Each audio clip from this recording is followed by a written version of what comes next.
Hi guys.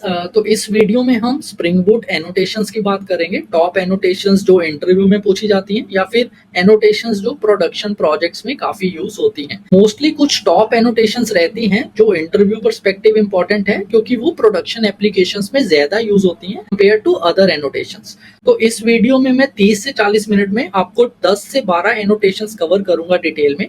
तो अगर आप ये पूरा वीडियो आराम से देखोगे तो आपका नॉलेज भी बढ़ेगा और आपका इंटरव्यू प्रेप भी अच्छा हो जाएगा। तो आप आराम से पूरा वीडियो देखो क्योंकि हर एक एनोटेशन एक दूसरे के साथ लिंक में भी रहती है, तो उससे आपका नॉलेज कंप्लीट मिलेगा। 100% इससे वैल्यू एड जरूर होगा इस वीडियो से। सबसे पहली एनोटेशन है हमारी स्प्रिंग बूट एप्लीकेशन एनोटेशन। ये काफी पूछी जाती है इंटरव्यू में, और अगर इंटरव्यूअर आपको पूछता है कि स्प्रिंग बूट एप्लीकेशन का क्या काम है, राइट, तो आप सिंपली उसको बता सकते हो कि स्प्रिंग बूट एप्लीकेशन एनोटेशन आपकी सर्व करती है entry point for running the application. और इसका मतलब क्या है कि ये आपकी एप्लीकेशन को बूटस्ट्रैप करती है। तो जिस भी क्लास पे आप स्प्रिंग बूट एप्लीकेशन एनोटेशन का यूज कर लेते हो वो आपकी एंट्री पॉइंट बन जाती है, मतलब कि ये मेन क्लास बन जाती है आपकी स्प्रिंग बूट एप्लीकेशन की। और टेक्निकली अगर हम थोड़ा डीप में जाएं तो इसके अंदर तीन एनोटेशन कंबाइन होती हैं। पहला है हमारा कॉन्फ़िगरेशन, दूसरा है हमारा इनेबल ऑटो कॉन्फ़िगरेशन और तीसरा है कंपोनेंट स्कैन। तो इसको थोड़ा डीप में देखते हैं। तो यहाँ पे मैं स्प्रिंग इनिशियलाइजर पे जाके एक प्रोजेक्ट डाउनलोड करता हूँ और यहाँ पे मैं डिपेंडेंसी डाल रहा हूँ वेब की। तो इसके बाद मैं जनरेट कर रहा हूँ सैम्पल प्रोजेक्ट। तो हम सिर्फ सोर्स कोड चेक करेंगे कि इंटरनली स्प्रिंग बूट एप्लीकेशन काम कैसे करती है। तो अगर मैं अपना कोड ओपन करता हूँ और सोर्स में जाता हूँ तो आप देखोगे यहाँ पे हमारी जो डेमो एप्लीकेशन क्लास है उस पे ये एनोटेशन ऑलरेडी है। तो ये एनोटेशन के अगर मैं सोर्स कोड में जाता हूँ तो आप देखोगे यहाँ पे इस एनोटेशन के ऊपर और भी काफी एनोटेशंस लगी हुई हैं। अभी हम ये सारी मेटा एनोटेशंस को भी डिस्कस करेंगे ताकि आपको थोड़ा डीप नॉलेज मिले, और as a spring boot developer आपको ये जरूर पता भी होना चाहिए। तो अगर आप यहाँ देखोगे स्प्रिंग बूट एप्लीकेशन एनोटेशन कैसे बना है @इंटरफेस से। तो जब भी आपको कोई कस्टम एनोटेशन बनानी होती है जावा में, तो ये जावा का कोड ही है, राइट। तो इसमें कुछ ऐसा नहीं है कि रॉकेट साइंस है, ये जावा कोड से ही स्प्रिंग बूट बना है। तो यहाँ पे इन्होंने क्या करा है कि स्प्रिंग बूट एप्लीकेशन एक कस्टम एनोटेशन है, और जावा में हम कस्टम एनोटेशन कैसे बनाते हैं इंटरफेस यूज करके। तो पहला कॉन्सेप्ट आपको याद रखना है कि अगर आपको खुद की कस्टम एनोटेशन बनानी है तो उसका कीवर्ड रहता है इंटरफेस। तो ये पहला जावा का इंपॉर्टेंट कॉन्सेप्ट यहाँ पे यूज हुआ है। एक चीज आपने नोटिस करी होगी, वहां पे हमने बोला था कॉन्फ़िगरेशन, पर यहाँ पे स्प्रिंग बूट कॉन्फ़िगरेशन एनोटेशन हम यूज कर रहे हैं। तो स्प्रिंग बूट कॉन्फ़िगरेशन और कॉन्फ़िगरेशन ऑलमोस्ट आइडेंटिकल है। जो भी कॉन्फ़िगरेशन में है वो स्प्रिंग बूट कॉन्फ़िगरेशन में भी रहता है, पर यहाँ पे ये स्प्रिंग बूट कॉन्फ़िगरेशन यूज होती है अगर आप कोड लेवल पे जाते हो। तो यहाँ पे अगर आप देखोगे कॉन्फ़िगरेशन, इनेबल ऑटो कॉन्फ़िगरेशन और कंपोनेंट स्कैन लिखा है, पर अगर मैं कोड में जाता हूँ तो हमारे पास स्प्रिंग बूट कॉन्फ़िगरेशन है instead of configuration which is identical to configuration. तो अगर मैं इसके सोर्स कोड में जाता हूँ तो आप देखोगे स्प्रिंग बूट कॉन्फ़िगरेशन जो है वो इंटरनली कॉन्फ़िगरेशन ही यूज कर रही है। उसके बाद इनेबल ऑटो कॉन्फ़िगरेशन यूज हो रहा है और कंपोनेंट स्कैन यूज हो रहा है। इन तीन के अलावा अगर आप देखोगे ये चार भी दिख रही हैं, और ये टारगेट और रिटेंशन आपको ऑलमोस्ट हर एक एनोटेशन पे दिखेगी। तो आइडली ये कॉन्सेप्ट क्या है, तो इनको हम बोलते हैं मेटा एनोटेशन। तो अगर आप जावा डेवलपर हो तो आपको मेटा एनोटेशन का कॉन्सेप्ट पता होना चाहिए, क्योंकि बिना मेटा एनोटेशंस के कल को आप कस्टम एनोटेशन नहीं बना पाओगे जब तक आपको मेटा एनोटेशन का नॉलेज ही नहीं है। तो अगर आप देखोगे यहाँ पे मैं अगर स्प्रिंग बूट कॉन्फ़िगरेशन पे भी जाता हूँ, यहाँ पे भी टारगेट रिटेंशन डॉक्यूमेंटेड है और यहाँ पे टारगेट रिटेंशन डॉक्यूमेंटेड ऑन और इनहेरिटेड है। अभी देखते हैं मेटा एनोटेशन है क्या चीज, क्योंकि ये काफी यूज हो रही है हर एक एनोटेशन के ऊपर। तो मेटा एनोटेशन क्या रहती है, जो भी आप एनोटेशंस अनदर एनोटेशंस के ऊपर अप्लाई कर सकते हो। तो इससे आपका एनोटेशन का बिहेवियर कंट्रोल होता है और वो कैसे यूज होनी चाहिए उसका पता लगता है। तो पहली मेटा एनोटेशन जो काफी यूज होती है वो है हमारी रिटेंशन। तो रिटेंशन का मतलब क्या रहता है कि how long an annotation should be retained in the code. तो इसकी पॉसिबल वैल्यू क्या रहती है, सोर्स रहता है, क्लास रहती है, रन टाइम रहती है, और मोस्टली रन टाइम ही यूज होती है in most of the scenarios, because हमें उसे रिटेन करना है रन टाइम तक और उसे रिफ्लेक्शन के थ्रू भी एक्सेसिबल बनाना है। तो अगर मैं यहाँ पे जाता हूँ तो आप देखोगे इसकी भी जो रिटेंशन पॉलिसी है वो डॉट रन टाइम है। अगर मैं कॉन्फ़िगरेशन पे भी जाता हूँ, इसकी भी रिटेंशन पॉलिसी जो है वो रन टाइम ही है। तो मोस्टली आपको रन टाइम नज़र आएगी, पर सोर्स और क्लास भी कभी-कभी यूज़ हो सकती है, पर काफ़ी कम। उसके बाद सेकंड इंपॉर्टेंट मेटा एनोटेशन रहती है टारगेट। टारगेट मतलब कि ये एनोटेशन किस लेवल पे अप्लाई होनी चाहिए। तो अगर आप यहाँ पे देखोगे, स्प्रिंग बूट कॉन्फ़िगरेशन का जो टारगेट है वो डॉट टाइप है। तो मतलब कि कोई भी टाइप पे ये एनोटेशन फिट बैठेगी। It can be classes, interfaces और इनम्स। तो जो ये एनोटेशन है ये इसी के ऊपर अप्लाई हो सकती है। तो इसका मतलब क्या है कि अगर आप स्प्रिंग बूट एप्लीकेशन को मेथड लेवल पे लगाने का ट्राई करोगे तो वो आपको कंपाइल टाइम एरर मारेगी, बिकॉज इसका टारगेट हमेशा टाइप होना चाहिए, मतलब कि क्लास होना चाहिए, इंटरफेस होना चाहिए या इनम होना चाहिए। तो इस तरह से डिफरेंट हमारी एनोटेशंस रहती हैं। फॉर एग्जाम्पल अगर मैं यहाँ पे जाता हूँ और यहाँ पे मैं क्लास लेवल पे बोल रहा हूँ @path वेरिएबल, जो कि एनोटेशन हमारी यूज होती है, और यहाँ पे एरर आ रहा है हमें path variable is not applicable to type. तो अगर मैं इसके सोर्स कोड में जाता हूँ, आप देखोगे इसका टारगेट है एलिमेंट टाइप डॉट पैरामीटर की वजह से हमारी पाथ वेरिएबल क्लास लेवल पे कभी भी अप्लाई नहीं होगी, क्योंकि वो उसका बिहेवियर ही नहीं है और हम बिहेवियर कंट्रोल कर रहे हैं with the help of Meta annotation. तो इस तरह से टारगेट टाइप आपको हर तरह की दिखेगी स्प्रिंग बूट एनोटेशंस में भी। कुछ टाइप लेवल है, कुछ मेथड लेवल है, कुछ फील्ड लेवल है, कुछ पैरामीटर लेवल है और कुछ कंस्ट्रक्टर लेवल रहती है हमारी। उसके बाद इम्पॉर्टेंट उसके बाद थर्ड मेटा एनोटेशन है डॉक्यूमेंटेड। इसका मतलब क्या है कि जब आप स्प्रिंग बूट एप्लीकेशन एनोटेशन का यूज कर रहे हो डेमो एप्लीकेशन पे, तो अगर आप जावा डॉक्यूमेंट बनाओगे डेमो एप्लीकेशन का, उसमें स्प्रिंग बूट एप्लीकेशन भी डॉक्यूमेंट होके आएगी आपके पास।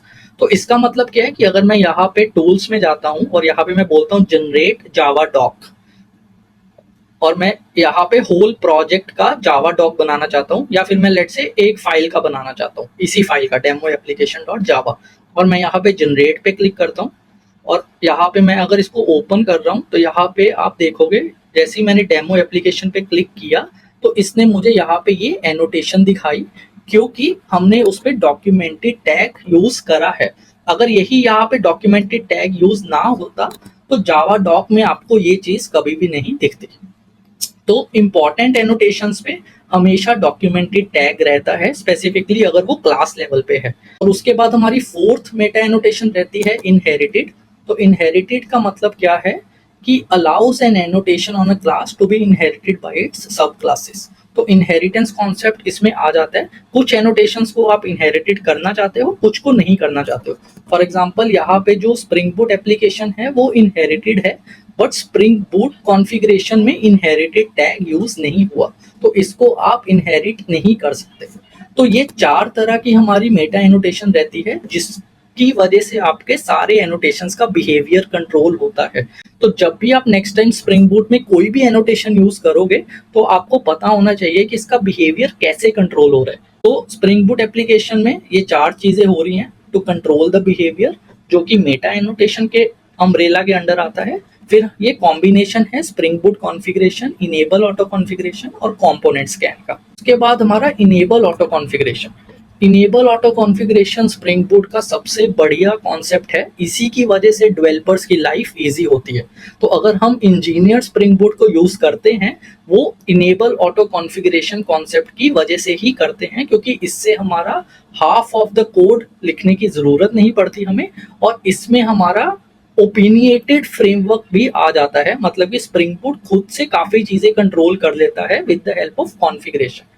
और अगर मैं ऑटो कॉन्फ़िगरेशन की लिस्ट में जाता हूँ तो यहाँ पे आप देखोगे कि spring boot auto configure module में, तो इसमें मोर देन 150 ऑटो कॉन्फ़िगरेशन है जब आप स्प्रिंग बूट एप्लीकेशन को रन करते हो। इसकी अगर मैं सिंपल एग्जांपल आपको बताऊं, अगर यहाँ पे मैं डेटाबेस कॉन्फ़िगरेशन पे जाता हूँ, यहाँ पे अगर मैं डेटा सोर्स ऑटो कॉन्फ़िगरेशन का कोड ओपन करता हूँ, तो यहाँ पे अगर आप देखोगे जैसे ही हम spring dot data source dot URL डालते हैं तो वो ऑटोमेटिकली आपका लॉजिक चला देता है। इस तरह से आपके काफी ऑटो कॉन्फ़िगरेशन चल रहे हैं, लाइक काउचबेस का है, मोंगोडीबी का है, डेटा सोर्स का है, ग्राफक्यूएल का है और इनफ्लक्स डीबी का है, जेडीबीसी का है। तो अगर आप स्प्रिंग बूट एप्लीकेशन रन करते हो और सिर्फ अपनी एप्लीकेशन डॉट प्रॉपर्टीज में वैल्यू दे देते हो, उस की वजह से हमें कितना सारा कोड लिखना नहीं पड़ता, क्योंकि ऑटो कॉन्फ़िगरेशन के अंडर वो स्प्रिंग बूट खुद से हैंडल करता है। इसकी वजह से इनेबल ऑटो कॉन्फ़िगरेशन हमारा बेस्ट फीचर है स्प्रिंग बूट का। और थर्ड हमारा बेस्ट फीचर रहता है कंपोनेंट स्कैन। कंपोनेंट स्कैन के अंडर हम स्प्रिंग बूट को ये नहीं बताते कि ये भी स्कैन करो, ये भी स्कैन करो, इसकी बीन बना दो, उसकी बीन बना दो, राइट। तो कंपोनेंट स्कैन में क्या होता है, अगर मैं अपने डमी प्रोजेक्ट में जाता हूँ तो हमने spring boot application annotation com.example.demo package के अंडर दिया है, राइट। तो यहाँ पे अगर मैं एक और पैकेज बनाता हूँ, लेट्स से com.example.demo.test, और इसके अंदर अगर मैं जावा क्लास सिंपल बना रहा हूँ टेस्ट, तो यहाँ पे मैं कंस्ट्रक्टर को डिफाइन कर रहा हूँ और इसके अंदर प्रिंट स्टेटमेंट कर रहा हूँ। तो यहाँ पे अगर आप देखोगे, अगर मैं सिंपल जावा क्लास बना रहा हूँ और फिर मैं अपनी स्प्रिंग बूट एप्लीकेशन को रन कर रहा हूँ, तो ये स्टेटमेंट प्रिंट नहीं होनी चाहिए, बिकॉज यहाँ पे हमने कोई भी एनोटेशन का यूज नहीं करा। तो अगर मैं यहाँ पे टर्मिनल पे जाके maven spring boot run command चलाता हूँ, तो आप देखोगे ये स्टेटमेंट नहीं चलेगी। तो कहीं भी हमने ये स्टेटमेंट प्रिंट नहीं हुई, हमारी एप्लीकेशन चल गई। पर यहाँ पे अगर मैं इसको एज अ कंट्रोलर दे देता हूँ और फिर अभी मैं अपनी एप्लीकेशन को चलाता हूँ, तो आप देखोगे ये स्टेटमेंट हमारी प्रिंट हो जाएगी।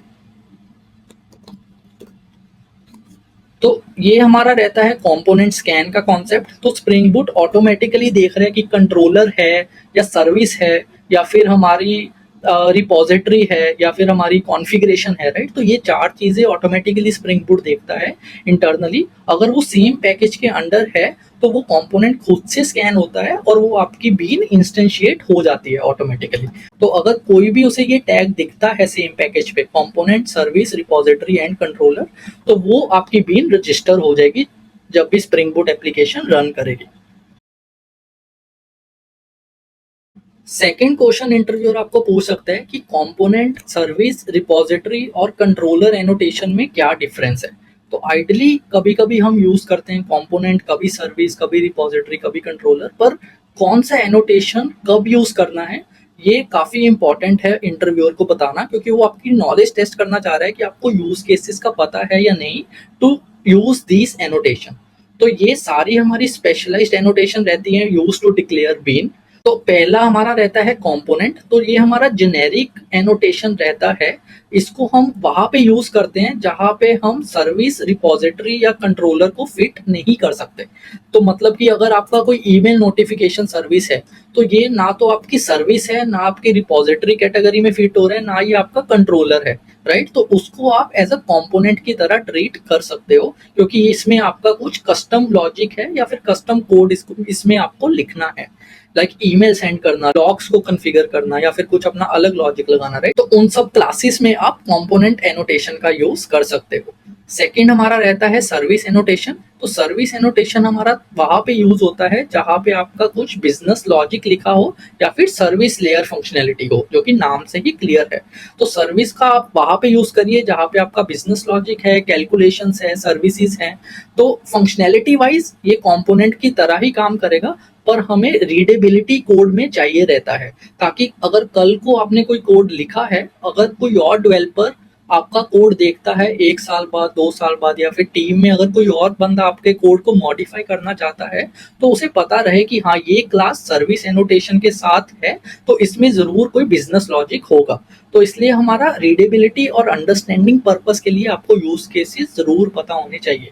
उसके बाद थर्ड हमारा रहता है रिपोजिटरी। ये तो आप सब को पता ही होगा कि रिपोजिटरी मतलब कि जहाँ पे भी आपको डेटाबेस या फिर फाइल सिस्टम, मतलब कि कुछ भी डेटा एक्सेस लेयर के साथ करना है, वहां पे आप रिपोजिटरी एनोटेशन का यूज करिए। जहाँ पे आपके करंट ऑपरेशन हो रहे हैं, मतलब कि create, read, update, delete operation आपके यहाँ पे हो रहे हैं और आप डेटाबेसिस के साथ काम कर रहे हो, तो वहां पे आप रिपोजिटरी एनोटेशन का यूज कर सकते हो।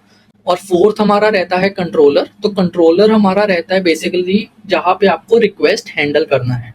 तो रिक्वेस्ट हैंडलिंग के लिए आप कंट्रोलर यूज कर सकते हो। अगर आप रेस्ट एपीआई बना रहे हो तो आप रेस्ट कंट्रोलर का यूज कर सकते हो, which is again combination of controller and response body. और कंट्रोलर आपका हाई लेवल यूसेज क्या है, जहाँ पे आपको रिक्वेस्ट को हैंडल करना है कि रिक्वेस्ट आएगी और रिस्पॉन्स आपको यूजर को भेजना है। वो रिस्पॉन्स आपका एपीआई में जेसॉन भी हो सकता है या फिर आपको व्यू रेंडर करना है इन एमवीसी आर्किटेक्चर, वो भी हो सकता है। तो ये यूज केस रहता है कंट्रोलर का। यहाँ पे आप कंट्रोलर यूज कर सकते हो, इसके इनसाइड आप get mapping, post mapping, put mapping use कर सकते हो। तो अगर इंटरव्यूअर आपको ये क्वेश्चन पूछता है तो आप उसके यूज केसेस एक्सप्लेन कर सकते हो कि कहाँ पे, कि कौन सी एनोटेशन कौन से यूज केस पे बेस्ट फिट बैठती है। उसके बाद हमारा थर्ड एनोटेशन जो कि सबसे इंपॉर्टेंट है, रेस्ट कंट्रोलर। तो रेस्ट कंट्रोलर हमारा एनोटेशन है जो कंट्रोलर और रिस्पॉन्स बॉडी को कंबाइन करता है। तो इसलिए हम ये रेस्ट कंट्रोलर यूज करते हैं जहाँ पे हमें जेसॉन या एक्सएमएल रिस्पॉन्स देना है, हमें व्यू का यूज नहीं करना। तो इसलिए रेस्ट कंट्रोलर हमारा रेस्ट एपीएस बनाने में काम आता है, माइक्रो सर्विसेज बनाने में काम आता है, जेसन डेटा रिटर्न करने के काम में आता है। तो रेस्ट कंट्रोलर के बारे में काफी पूछा जाता है। तो इसमें आप सिंपली उसको बता सकते हो इंटरव्यूअर को कि पहली चीज है ये कंबाइन होता है कंट्रोलर और रिस्पॉन्स बॉडी से, और उसके बाद आप इसमें गेट मैपिंग, पोस्ट मैपिंग का यूज भी कर सकते हो और ये माइक्रो सर्विसेज बनाने में काफी हेल्पफुल रहता है। तो अगर मैं यहाँ पे जाके इसको रेस्ट कंट्रोलर करता हूँ, इसके अगर मैं रेस्ट कंट्रोलर के सोर्स कोड में जाता हूँ, आप देखोगे यहाँ पे कंट्रोलर और रिस्पॉन्स बॉडी का कॉम्बिनेशन यहाँ पे यूज हुआ है और मेटा एनोटेशन यहाँ पे टारगेट, रिटेंशन और डॉक्यूमेंटेड भी यूज हुए हैं। तो इसलिए हम बोलते हैं कि रेस्ट कंट्रोलर जो है कंट्रोलर और रिस्पॉन्स बॉडी के कॉम्बिनेशन से बना होता है और ये हमारा बेस्ट यूज है माइक्रो सर्विसेज और जेसन डेटा रिटर्न करने के लिए।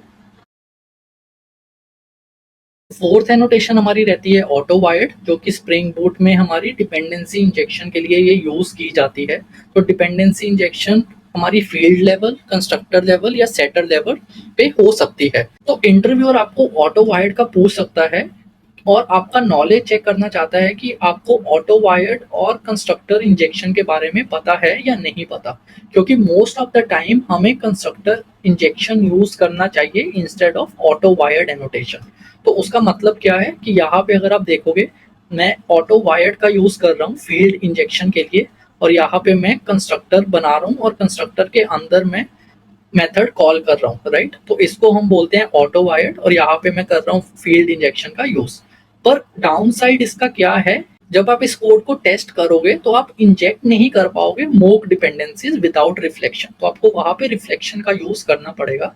तो इसलिए इस केस में ऑटो वायर्ड को यूज नहीं करना चाहिए। इस केस में आप सिंपल कंस्ट्रक्टर इंजेक्शन को यूज कर सकते हो। तो इसमें फर्क क्या है, यहाँ पे अगर आप देखोगे ये माई सर्विस में कंस्ट्रक्टर को यहाँ पे नहीं भेज रहा और ऑटो वायर्ड का यूज कर रहा हूँ। पर अगर मैं माई सर्विस कंस्ट्रक्टर को भेजता हूँ तो इंटरनली स्प्रिंग बूट को पता लगता है कि अगर ये कंस्ट्रक्टर में जो सर्विस है इंटरनली उसको ऑटो वायर्ड कर देता है as a part of dependency injection. तो उसको हम बोलते हैं कंस्ट्रक्टर इंजेक्शन और उसमें हम ऑटो वायर्ड का यूज नहीं करते। ऑटो वायर्ड का डायरेक्टली भी पूछ सकता है या फिर वो आपको constructor injection versus field injection या वर्सेस ऑटो वायर्ड का भी पूछ सकता है। तो उस केस पे आप हमेशा इंटरव्यूअर को बताओ कि कंस्ट्रक्टर इंजेक्शन जो है वो हमेशा आइडियल रहती है as compare to field injection using autowired. और यहाँ पे सेकंड बेनिफिट क्या रहता है, हमारी इम्यूटेबिलिटी भी प्रमोट हो रही है। बिकॉज अगर आप यहाँ पे देखोगे हम प्राइवेट फाइनल का यूज कर रहे हैं और फाइनल कीवर्ड मतलब कि इम्यूटेबिलिटी हम को प्रमोट कर रहे हैं क्योंकि हमने फाइनल डिक्लेयर करा है। तो इसलिए ये अप्रोच ओवरऑल बेटर और आइडियल है as compare to this approach. Overall आप दो रीजन दे सकते हो, एक तो आप इम्यूटेबिलिटी का रीजन दे सकते हो, सेकंड रीजन आप दे सकते हो कि टेस्टिंग हार्ड होगा अगर हम ऑटो वायर्ड का यूज करेंगे।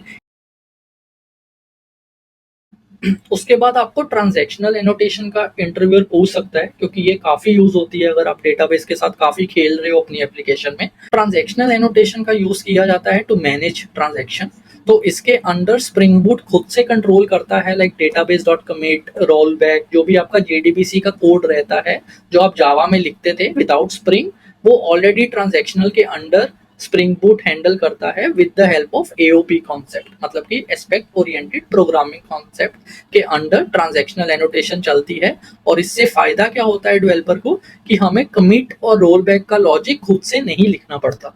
तो यहाँ पे आप सर्विस क्लास अगर बना रहे हो, यूजर सर्विस, यहाँ पे आप क्रिएट यूजर के ऊपर अगर ट्रांजैक्शनल दोगे तो वो आपका जो मेथड है वो खुद से ट्रांजैक्शन हैंडल करेगा स्प्रिंग बूट, मतलब कि या तो कोड सारा सक्सेसफुल होगा या तो वो आपका जो भी डेटाबेस ऑपरेशन है वो रोल बैक हो जाएगा खुद से। एज एन इंजीनियर आपको कुछ भी हैंडल करने की इसमें जरूरत नहीं है, और ये यूज होता है डेटाबेस के साथ, सर्विस लेयर के साथ।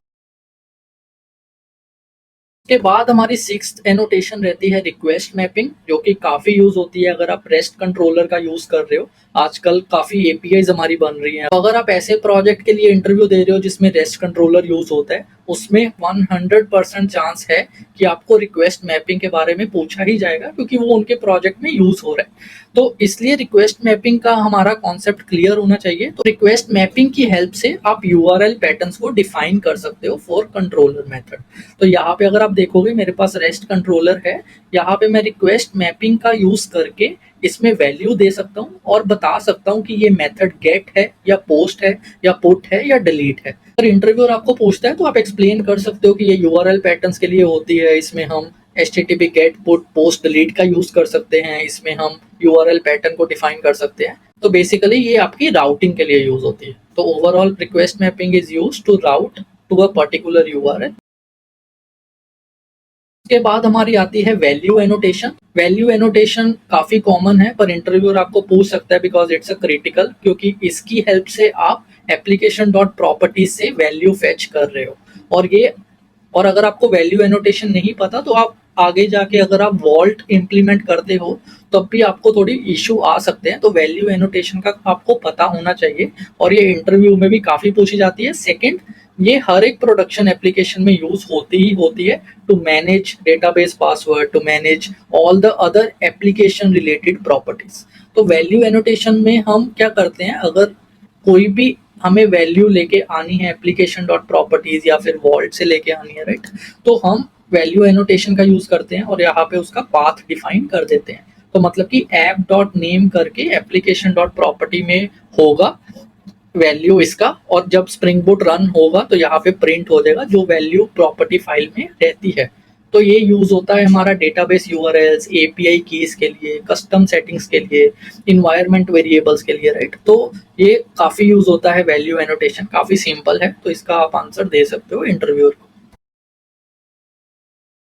उसके बाद हमारा रहता है प्रोफाइल। तो प्रोफाइल एनोटेशन हमारा बेसिकली अगर आपको कोई बीट या कॉन्फ़िगरेशन को स्पेसिफिक इन्वायरमेंट में चलाना है, राइट। तो जब आप प्रोडक्शन एप्लीकेशन पे काम करते हो तो हो सकता है कि आपके पास डेवलपमेंट का सर्वर अलग है, टेस्टिंग का सर्वर अलग है, राइट, फिर प्रोडक्शन सर्वर अलग है। तो अगर आप कुछ कोड ऐसा लिख रहे हो जो आप टेस्टिंग सर्वर पे चलाना चाहते हो पर प्रोडक्शन पे नहीं चलाना चाहते, या फिर वाइस वर्सा, प्रोडक्शन पे चलाना चाहते हो टेस्टिंग पे नहीं चलाना चाहते, पर कोड तो एक ही है आपका, राइट। जब आप डिप्लॉय करोगे तो जार फाइल तो सेम बनेगी। जब आप स्प्रिंग बोट एप्लीकेशन को डिप्लॉय करोगे किसी भी सर्वर पे, जार फाइल सेम रहेगी। तो उस चीज को आप कैसे हैंडल करोगे, with the help of profile annotation. तो प्रोफाइल एनोटेशन में क्या रहता है कि आप बोल रहे हो कि ये जो डेव सर्विस है, ये प्रोफाइल की अगर वैल्यू डेव है तब ये वाली सर्विस चले, अगर प्रोफाइल प्रॉड है तो ये प्रॉड वाली सर्विस चले। तो एप्लीकेशन डॉट प्रॉपर्टी में आप spring dot profiles dot active करके डेव दे सकते हो, और उसके बाद आप इसको कंट्रोल कर सकते हो फीचर फ्लैग्स के लिए भी, या फिर कंडीशनल कॉन्फ़िगरेशंस के लिए, इन्वायरमेंट स्पेसिफिक के लिए। ओवरऑल प्रोफाइल का कॉन्सेप्ट काफ़ी यूज होता है, जिसमें खासकर आपको टेस्टिंग करना होता है कुछ प्रोडक्शन में, या फिर डेवलपमेंट में टेस्टिंग करना है, प्रोडक्शन में उसको इनेबल नहीं करना है, राइट। तो प्रोफाइल एनोटेशन का उस केसेस में काफ़ी यूज किया जाता है स्प्रिंग बोट एप्लीकेशन। उसके बाद हमारा रहता है conditional on class and conditional on missing class. तो इस कंडीशनल एनोटेशंस का इंटरव्यूअर आपको पूछ सकता है, आपको स्प्रिंग बोट को बताना है कि कुछ बीन मुझे कंडीशनल बेस पे ही इनिशिएट करनी है। तो उसके लिए हमारे कंडीशनल एनोटेशन काम में आते हैं। फॉर एग्जाम्पल, यहाँ पे अगर आप एक्सटर्नल सर्विस कुछ बना रहे हो तो आप यहाँ पे कंडीशन दे सकते हो कि कंडीशनल ऑन क्लास, मतलब कि अगर ये क्लास एग्जिस्ट करती है तभी मेरी ये सर्विस चले, वरना मेरी फॉल बैक सर्विस चल जाए।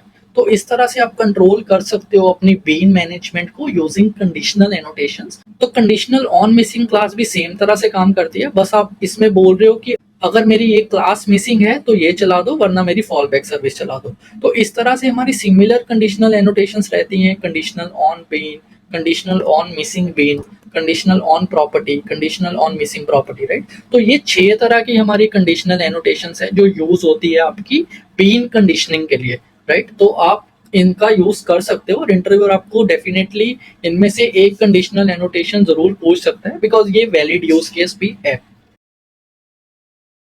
बाद जो लास्ट हमारी है वो है कैशिंग एनोटेशन। तो कैशिंग एनोटेशन हमारी इनेबल कैशिंग सबसे पहले यूज होती है। जिस भी कॉन्फ़िगरेशन के ऊपर आपको कैशिंग इनेबल करना है उसके लिए आप इनेबल कैशिंग का यूज कर सकते हो। उसके बाद आपका रहता है कैशेबल। तो कैशेबल मतलब कि जो भी डेटा इसमें है वो ऑटोमेटिकली कैश हो जाएगा with the name of my cache. और कैशे में से डिलीट करने के लिए हमारा कैशे एविक्ट टैग रहता है। तो इस केस में जब ये मेथड कॉल होगा तो स्प्रिंग बूट क्या करेगा, माई कैशे को एविक्ट कर देगा, डिलीट कर देगा। यहाँ पे हम बोल रहे हैं ऑल एंट्रीज ट्रू। तो इसका मतलब कि कैशे एविक्ट की हेल्प से आप कैशे क्लियर कर सकते हो, कैशेबल की हेल्प से आप कैशे में स्टोर कर सकते हो, और इनेबल कैशिंग की हेल्प से आप इनेबल कर सकते हो कैशिंग को ऑन दैट क्लास। तो इसका डिटेल वीडियो भी मैंने बनाया विद रेडिस कैशिंग, तो आप लिंक पे जाके देख सकते हो। तो इसके बाद 2 एक्स्ट्रा एनोटेशन है जो टेस्टिंग के रिलेटेड है। तो ये मैं इसलिए कवर कर रहा हूँ क्योंकि testing is also important part of spring board application, और इंटरव्यूअर आपको टेस्टिंग एनोटेशंस का भी पूछ सकता है। तो पहली टेस्टिंग एनोटेशन जो आपको पता होनी चाहिए वो है स्प्रिंग बोर्ड टेस्ट। तो स्प्रिंग बोर्ड टेस्ट क्या करती है, अगर आपको एंड टू एंड टेस्ट करना है या फिर आपको अपनी application as a whole test करनी है, तो स्प्रिंग बूट टेस्ट की हेल्प से आप फुल एप्लीकेशन कॉन्टेक्स्ट को लोड कर रहे हो फॉर कॉम्प्रहेंसिव इंटीग्रेशन टेस्टिंग। तो ये यूज होती है जहां पे आपको टेस्ट करनी होती है spring boot application in a realistic environment, ensuring that हर एक कंपोनेंट सही से काम कर रहे हैं। तो उस केस में हमारा स्प्रिंग बूट टेस्ट यूज होता है। तो और सेकंड मोस्ट इंपॉर्टेंट है मॉक बीन, जो कि काफी यूज होती है। अगर आपके प्रोजेक्ट में भी अगर टेस्ट केसेस हैं तो आपको ये 2 एनोटेशन जरूर मिलेंगे, स्प्रिंग बूट टेस्ट और मॉक बीन। तो मॉक बीन का क्या काम रहता है, जितनी भी डिपेंडेंसी हमें यूनिट टेस्ट में चाहिए रहती है, राइट, उसको आप मॉक कर सकते हो with the help of mock bean. तो मॉकिंग कॉन्सेप्ट काफी कॉमन है जो टेस्टिंग में यूज करा जाता है। तो यहाँ पे मैं स्प्रिंग बूट टेस्ट का यूज कर रहा हूँ और फिर मैं मॉक बीन का यूज कर रहा हूँ on my repository to mock this repository. तो आई होप इस एनोटेशन से आपका इंटरव्यू प्रेप भी हो गया होगा, और इनमें से अगर कोई भी इंटरव्यूअर आपको एनोटेशन पूछता है तो आप आंसर दे सकते हो अब इजीली, अगर आपने पूरा वीडियो देखा है आराम से। और अगर आपको कंटेंट अच्छा लगा तो आप कमेंट कर सकते हो, लाइक कर सकते हो, सब्सक्राइब कर सकते हो, और अपना फीडबैक शेयर कर सकते हो मेरे साथ, ताकि मैं आने वाली वीडियोस में उसको इम्प्रूव कर पाऊँ। So if you found this video helpful, don't forget to like, subscribe and hit that bell icon for more programming content.